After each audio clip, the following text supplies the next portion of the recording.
Sir మీ విషయంలో చూస్తే ఎవరితో కాంట్రవర్సీ ఉండదు, ఎవరితో గొడవ పెట్టుకోరు కదా. మరి ఒక హీరోయిన్‌తో ఏంటి ఆల్మోస్ట్ 10 సంవత్సరాలు మాట్లాడకుండా 10 హిట్లు కొట్టారంట. అయ్యా, ఎవరా హీరోయిన్? విజయశాంతి. విజయశాంతి గారు మీరా? మాట్లాడుకోదా? మాట్లాడుకోలేదు. ఎన్ని సంవత్సరాలు? ఈ రోజు ఆలోచిస్తే ఆల్మోస్ట్ 10 years.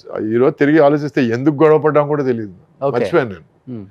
బట్ ఆ తర్వాత మళ్ళీ కలిసి మాట్లాడుకున్నాం. బట్ ఎక్కడో మధ్యలో ఒక 2-3 తమిళ సినిమాలు, 2-3 తెలుగు సినిమాలు అయిపోయినాయి. మళ్ళీ కలిసి మాట్లాడుకునే టయానికి తను she became a super star, lady super star, అంతా అయిపోయింది. ఓకే. అండ్ నేను బిజీగా నా సైడ్ బిజీగా ఉన్నాను. ఆ తర్వాత చాలా సందర్భాలు వచ్చాయి నాకు విజయశాంతి సినిమాలో యాక్ట్ చేయడం. నాకున్న ఫీలింగ్ ఏమిటంటే నేను విజయశాంతి కలిసి సినిమా చేయాలి కానీ విజయశాంతి సినిమాలో నేను ఉండకూడదని. మీకు అర్థమైందా? అర్థమైంది. ఎందుకంటే అప్పటికి తన సినిమాలో హీరోలది చాలా చిన్న పాత్ర అయిపోయింది. ఎక్కడో సాంగ్స్కి మాత్రం, ఎక్కడో లాస్ట్లో రావడం మాత్రం, అటువంటి lady super star. Lady super star గా నేను అటువంటి పాత్రలు నాకు రుచించలేదు. I don't want to get into that thing. So I said నన్ను వదిలేయండి.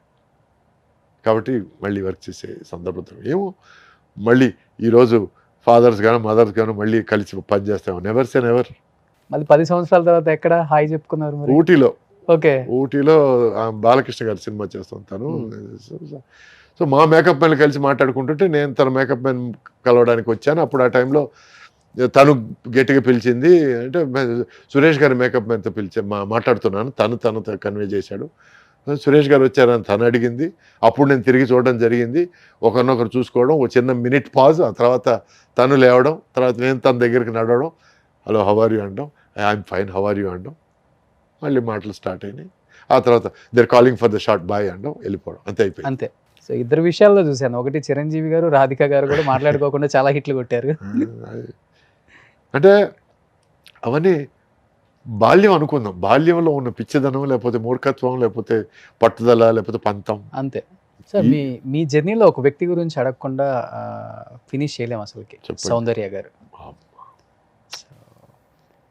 ఎందుకంటే ఒక హీరోయిన్ అంటే ఇలానే ఉండాలా, కట్టుబొట్టు ఇలానే ఉండాలి కదా అనే దానికి నిర్వచనం అంటే ఆమె.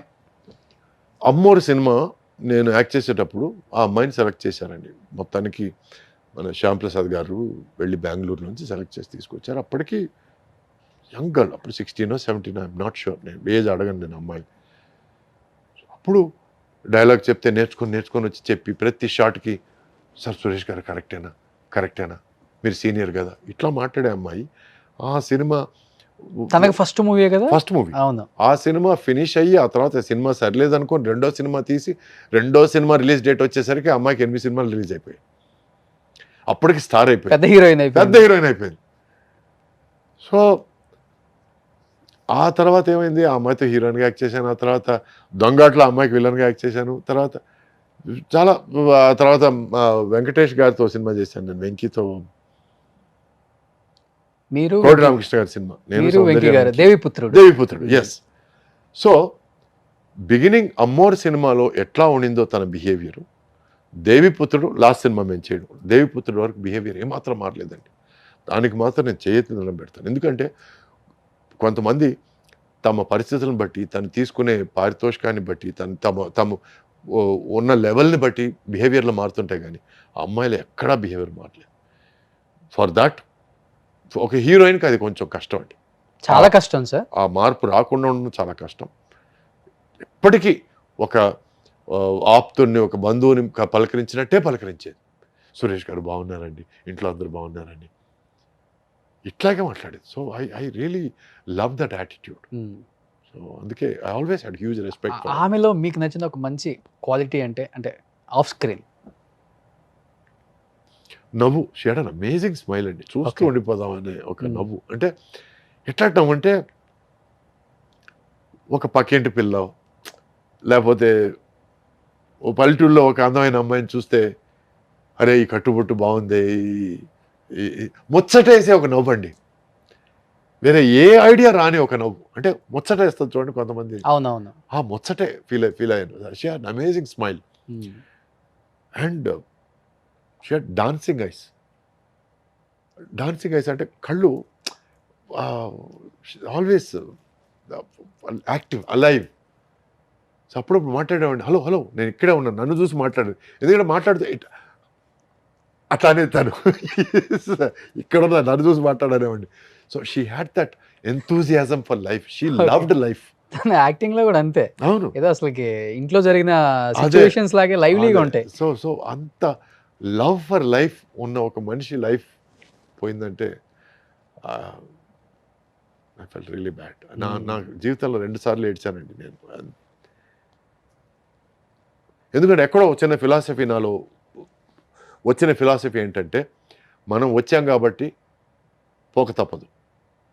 సో ఇక్కడ మన స్కిన్, బోన్స్, ఫ్లెష్ చచ్చిపోయినా కూడా ఆత్మ చావదు. ఆత్మ ఇంకో చోటకి వెళ్ళి ఇంకొక ప్లేస్లో పుట్టి ఇంకొక జీవితం స్టార్ట్ అవుతుంది అనే ఫిలాసఫీకి వచ్చేసాను నేను. సో నా తాతగారు పోయినా, మా పెద్దమ్మ పోయినా, ఐ మీన్ అత్తగారు పోయినా, అత్తయ్య మా ఫాదర్ సిస్టర్ పోయినా, మా ఫాదర్ పోయినా నేను అంతగా నేను కన్నీళ్ళు వదలలేదు. Because better life, they are going to another, అవును, ఇంకొక అధ్యాయం, ఇంకొక చాప్టర్ వాళ్ళ లైఫ్లో స్టార్ట్ చేయబోతున్నారు అనే ఫీలింగ్.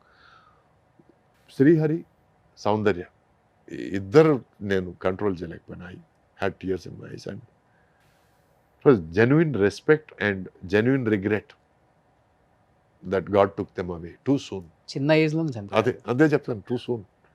ఇంత తొందరగా తీసుకెళ్ళడం అన్యాయం, మరీ అన్యాయం. నేను మాట్లాడాను సార్ 1 వీక్ బ్యాక్ వాళ్ళ హస్బెండ్ తో, అలాగా, రఘు గారితో. అయ్యో, చాలా హ్యాపీ ఫీల్ అయ్యారు ఆయన. ఎంత హ్యాపీ ఫీల్ అయ్యారంటే, ఇప్పుడు పెళ్ళి అయిపోయిందంట 2 పాపలు. నేను అన్నాను సౌందర్య గారు మళ్ళీ పుట్టారండి అన్నాను. పుట్టారంటే అవునండి పుట్టారు, సేమ్ డిట్టో అన్నారు. అయ్యో. కానీ అమ్మోరు టైంలో ఈ గ్రాఫిక్స్ ఇవంతా గ్రేట్ కదా సార్. ఆ టైంలో అది ఎంఎస్ రెడ్డి గారు, శ్యామ్ ప్రసాద్ రెడ్డి గారికి చెప్పాలండి, credit entire credit goes to him అండి. ఒక సినిమా తీయడం, ఆ సినిమా బాగాలేదనుకొని మళ్ళీ తీయడం, సో ఆ పంతం కానీ ఆ పట్టుదల కానీ శ్యామ్ ప్రసాద్ రెడ్డి గారికి hats off to him. Ammoru credit ఆయనదేనండి.